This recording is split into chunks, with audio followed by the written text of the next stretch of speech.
Black Men Cry Too is an invitation for men of color to feel safe to share their truth and unpack their hurt. This space was created for Black men to feel empowered and know it's okay that they can cry too.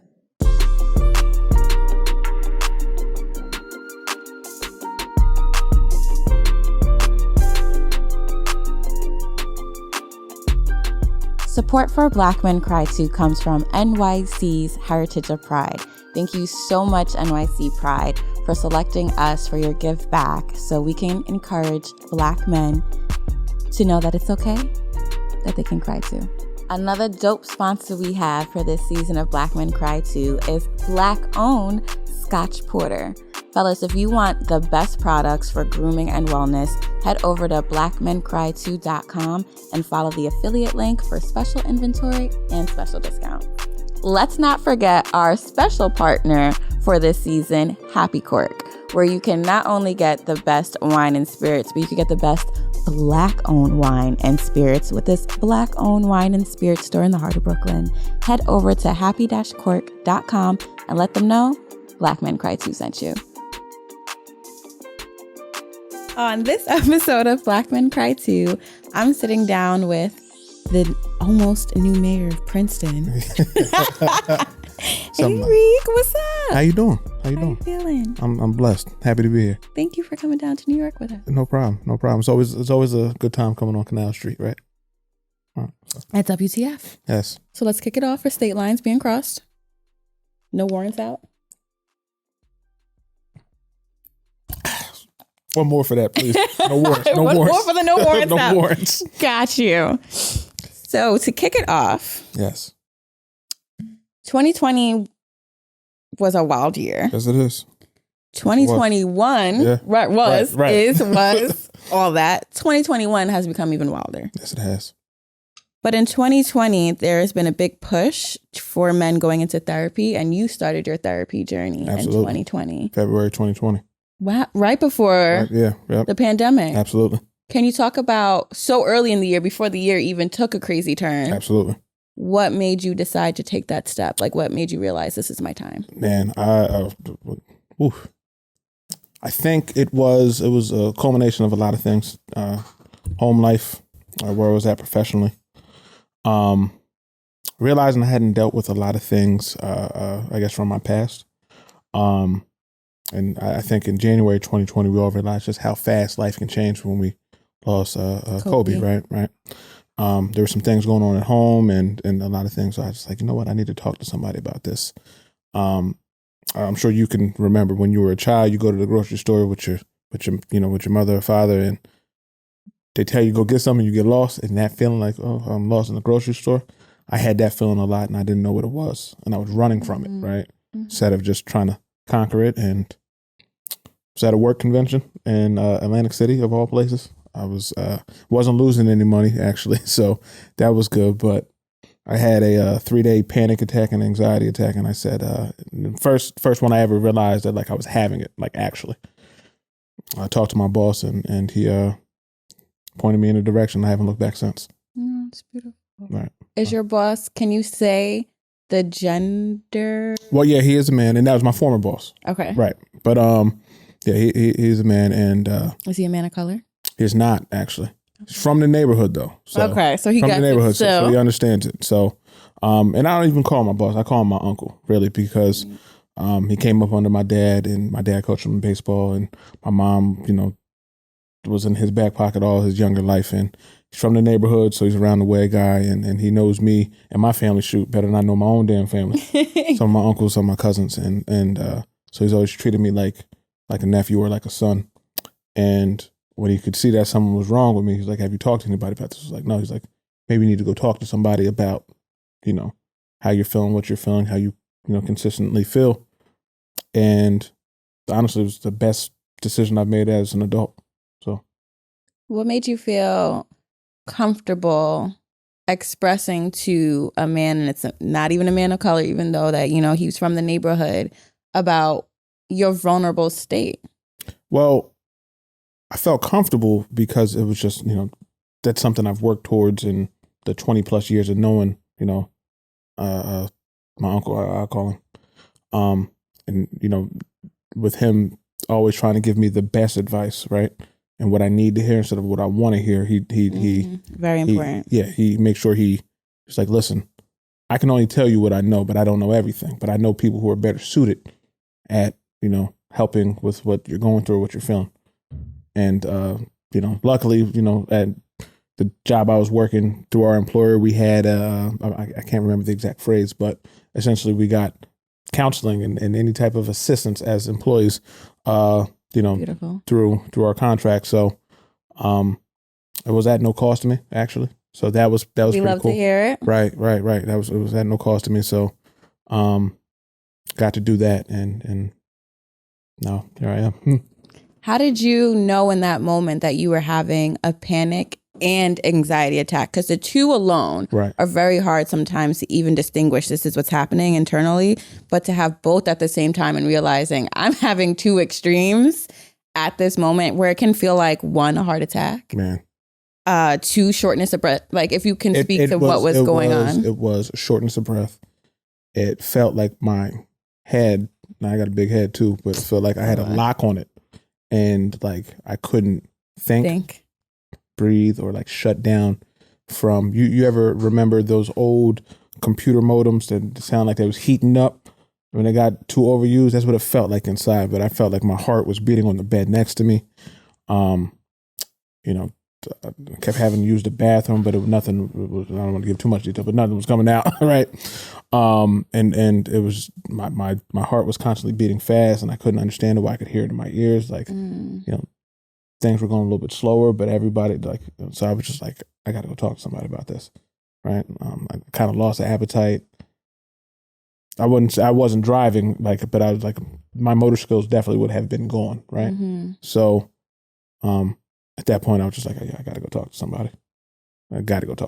So how was the conversation being held to help you come down and start like leveling? Yeah, well, one of the things I did, you know, after I got done talking to my boss, and he instructed me to reach out to this one person that handled, you know, counseling and mental health within the Princeton community and Princeton network.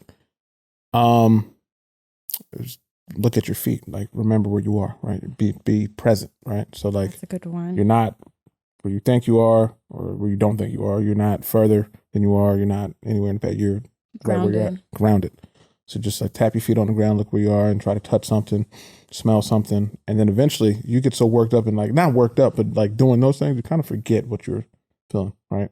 But then when you get a moment to get into your calm, you can kind of talk about those feelings that you felt and how extreme they were, or how inextreme they were, right? There's one or the other. So that's what I remember about that moment. That's actually a really good tip to share. I never even considered the tapping of the phone. I'm going to use that. Good. So when you started your therapy journey, was this something that you kept silent, or was this something that you were sharing with others unwarranted, or maybe just in conversation? Like, how did you go about letting it be known that this is the journey you're on? That's a super good question. And it was a mixture of both, right?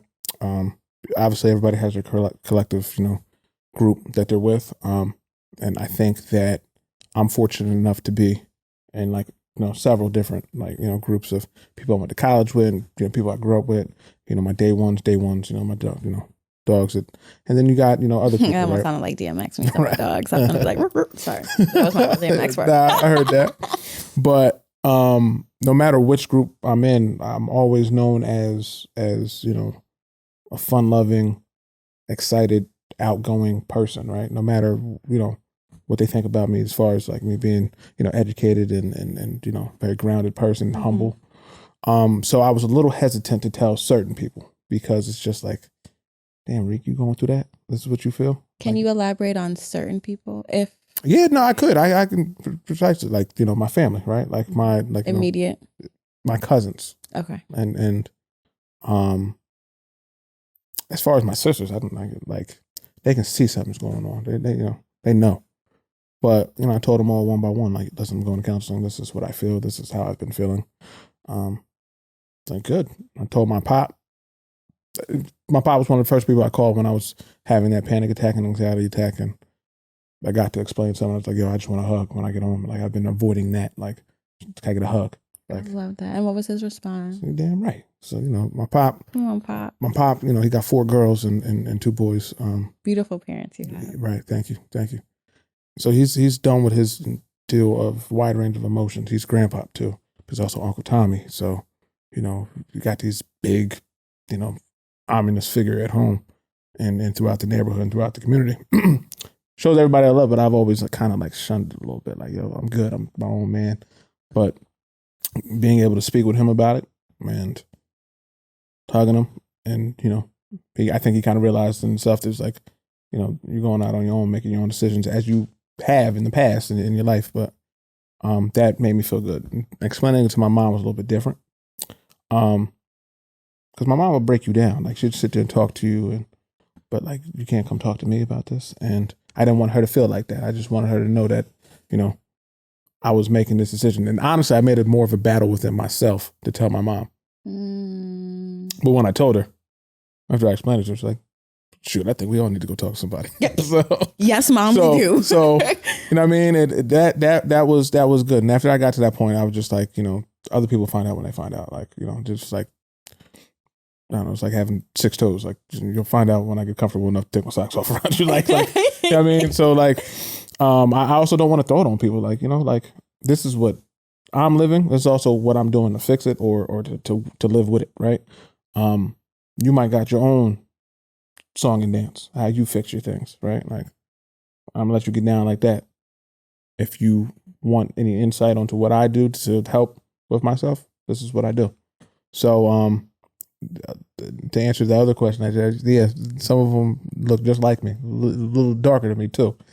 And I was hesitant to tell, my cousins and my brothers, because all we know is we get the bottle, sip, and we're gonna talk it out, or we're gonna do one thing, we're gonna keep it inside and wait till it gets to a point where it's just like there's so much inside of me that it becomes explosive. And I never been that type ever. So I'm always a peaceful conflict resolution person.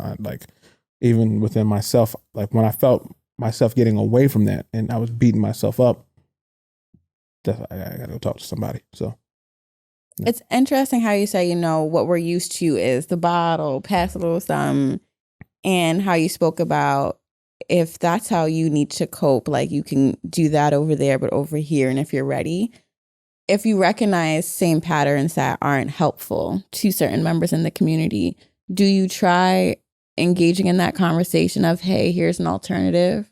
Have you considered this is how it's helped me? Right. Yeah. Sometimes, yes. Right. You got to understand that you can't help everyone, right? And you can't help anyone that doesn't want to be helped as well. But at the same time, I'm not Superman. I realize there's people going through what they're going through. And I'm an optimist at loyal optimist at heart. So I'm thinking like, he's going to figure it out. She's going to figure it out, right? Like, I believe in your strength to let you figure it out on your own. But sometimes some people, you just know, are just kind of down bad. And being able to distinguish between who's who and when's when, that's the part that gets me chopped up. Like, listen, I just heard you on the phone when I was walking up the steps. I know you're going through something. If I can offer, I don't want to get barked at, right? But it might also be worth it. You know what I'm saying? So I think I should do more of, putting my hand out and helping and assisting. I'm nervous because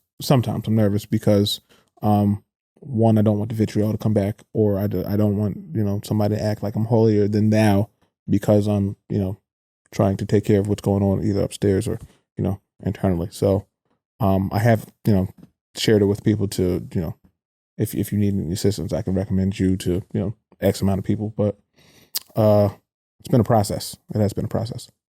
I think what's interesting is when you said holier than thou, and I feel like we get tripped up with the people who need help the most, in a sense, that are resistant the heaviest, is them feeling like they're being preached to or told. So how have you and how can people sort of dance in that line where it's like, I'm not trying to talk down on you or be like pretentious, but I'm literally like seeing a soul that needs help, and I'm seeing it from eyes that I needed help and I went and got the help, and I see the change in me, and I see how you have the potential to have that benefit. I can dig it. So what I just learned recently in the conversation I just had with one of my good brothers, there's a difference between listening and hearing. And I didn't know that, right? You remember white man getting jumped, like, you don't listen to Jimmy, you hear, like, no, you gotta. Never saw the movie. Oh, you never. Oh, it's okay. All right. Let's go past that. Okay. Listening to somebody, just sitting here and like listening to respond, while hearing is like being able to like either empathize, and understand their angst and how they feel and what they feel and when they feel it, and trying to further understand the pain that they're in, right? And then after you do that and hear what they're saying, and you're able to, not internalize it, but articulate it to yourself to be able to understand it, that is when you offer the, solution of, or that is when I have offered the solution of like, why don't you try this? Why don't you try to give this a shot, And I learned that from conversations that I've had with people about things that I feel, right? Everybody has their ace in the hole. Anybody that you're going to talk to, I've gotten a little bit more in touch with myself, so I don't mind going for a walk with one of my dogs and be like, yo, like, this is what I'm feeling. But the thing is, if you're going to do that, or with what I've learned from myself, if I'm going to do that, I got to be open to hearing what they have to say about a different perspective or a different idea or opportunity to try to change something. So that is along the path of what I've been either doing or has been done. So. What do you think is some of the most important lessons that you've learned through your therapy journey that you like use in your everyday life, or like you said, like when you go on a walk and share with them? Right. So, I mean, I can talk about that, like going on a walk, right? I never realized how beneficial that was until 2020, until everything was closed around you and you're trapped inside of a house, or, or you're in a place that you don't necessarily want to be at, right? Because not only does that happen, but the walls enclose around you. You start seeing the same people every day. You're not experiencing anything new or anything different, how many times can you count 4 walls, right? Like, but you get to walking, it seems like not only your body opens up and you're able to expand, but so does your mind. You see a little bit more, right? You're able to release things that you didn't even know that you were thinking about, right? So walking has helped, or had helped tremendously, and it led to new ideas. It led to me even further thinking about things that I hadn't thought about, in months or years. In addition to that, one of the things that I learned in practice was, because that's what it is, it's an active practice. I like that. Say that again. It's an active practice. Right? Come on now. Right. So come on, preacher. I got a journal. I write in. Right. So, and don't beat yourself up if you don't do it every day. It's all right. You know what I mean? I try to make it a habit to do it at least once a day. And if I can't get to the journal, I'll do it on my phone. It feels a little bit better writing because you feel your mind writing. Sometimes you can send a text back and forgot you text somebody back. Or sometimes you don't send a text back and you think like, I text that person. Why didn't they respond? So today. But what I learned is when you actively writing that thing down, whatever things is going on in your mind, whether it's some goals that you have, some plans that you have, some dreams that you have, what your day was like in review, what you think tomorrow's going to be like, it's the more things that you're releasing than, I don't like saying the word toxic because, that's been played out, but like. But sometimes a thing is a thing. But there's like the toxicity that you have encountered, even overhearing the news or, the negativity, right? Just like anything that you didn't want to hear or didn't want to see, you can just release it so you don't go to sleep and dream about it. Right. So that's another thing I've done. With deep breathing helps. Something I probably should get better at. Counting to 5 and, like I told you, staying present, looking at my shoes, touching something, smelling something. Those are all things that have helped. So I like how you said, not holding on to the negativity. Yeah. Sometimes when you speak about therapy, especially within our culture, especially within the community, when they have our habits and you don't air out your dirty laundry, people will then share their unsolicited opinions on you about, oh, therapy's for white people. You don't need that. What you telling all your business out and blah. Just take it to church. You better pray about it. Or your boys just being like, yo, you good? You crazy? Everything all right? You know, just that negative feedback that comes. Right. How do you stay consistent? Like, well, no. You got to remember who the fuck you are at the end of the day. So that part. Right. So like, you know, I know that we're all gonna. Damn, maybe I'm crazy. Like, it's going to happen once. I mean, there are times where you be there like, damn, that was crazy. Right. It's going to happen once, right? But like... Oh, that's cute once. You know, but you got to just remember who you are, right? Yeah. You know, for me, you know, I had a friend that told me that I was ungrateful. This is my brother. You know, my country cousin Wesley is my brother. He says, "You're ungrateful."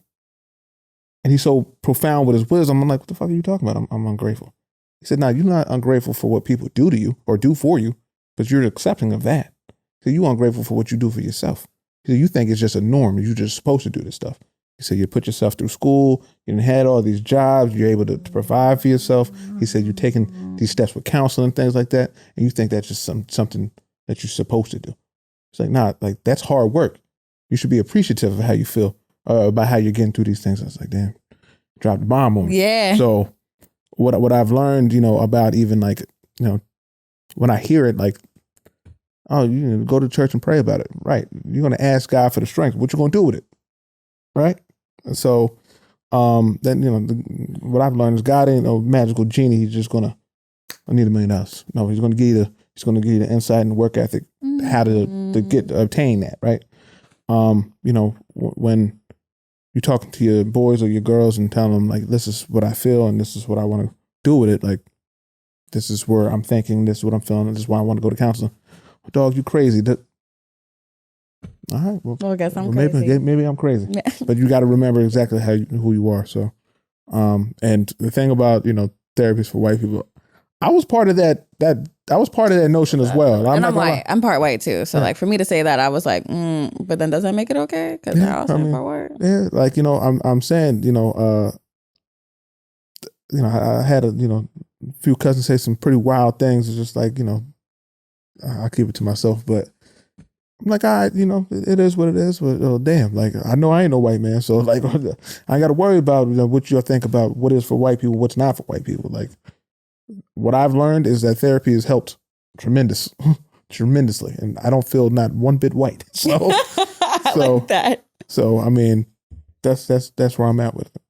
What advice can you give others that want to access therapy and maybe don't know if they have the resources to do so? Well, I would say that anybody who's getting, you know, insurance through their employer, definitely talk to anybody within HR, their directors of people, and whichever the case may be, you know, just to get a further understanding of what their benefits are through their employer, and if their insurance were to cover it.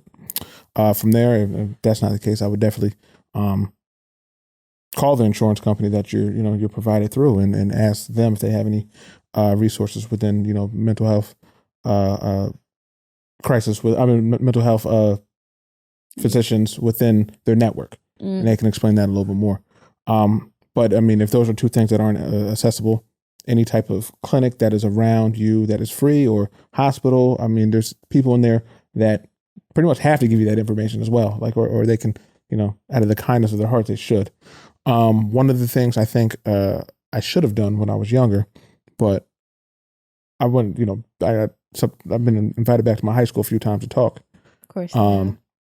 When you're in there, talk to some of those guidance counselors. But that's one thing that I think we all avoided when we were in high school. Like, come to my office and talk. And like, it's just a small room. And it's I'm like, nah, they're going to think I'm in them classes. Like, nah, go right to them classes and in one of those small rooms in one of the offices and ask those questions, you know, whatever high school that you graduated from, and they'll be able to provide you some insight as well. So it's a couple tips I would provide.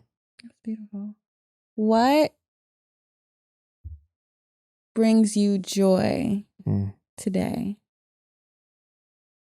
And how has therapy helped you find that? Whew. If it has. Yeah, no, therapy definitely has helped tremendously. It's a good question. I think that what has brought me joy? Traveling here, right? I know you know, but I just lost my brother a few months ago. One of his mainstays, one of the things he loved was commuting to New York, right? Because he worked in the city. I think I always feel connected with him, or I have started to feel connected with him in the few times I've been able to travel back and forth to New York and on the train, because I know he loved that. So that what brought me joy is having a conversation before I got on here and learning a little bit more about what brings other people joy and like what they're good at. And I know my brother was a very quiet person, but it's present. Right.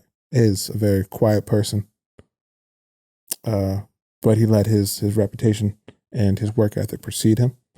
But what brought me joy today was traveling in on the train, thinking about him and feeling connected with him in that regard, listening to music. But I've learned to accept that, he ain't nowhere. He's right here. So love that. Yeah. Can you, one of my last questions. Take your time. Can you speak to therapy providing you the opportunity to hold on to joy during heavy loss? I'll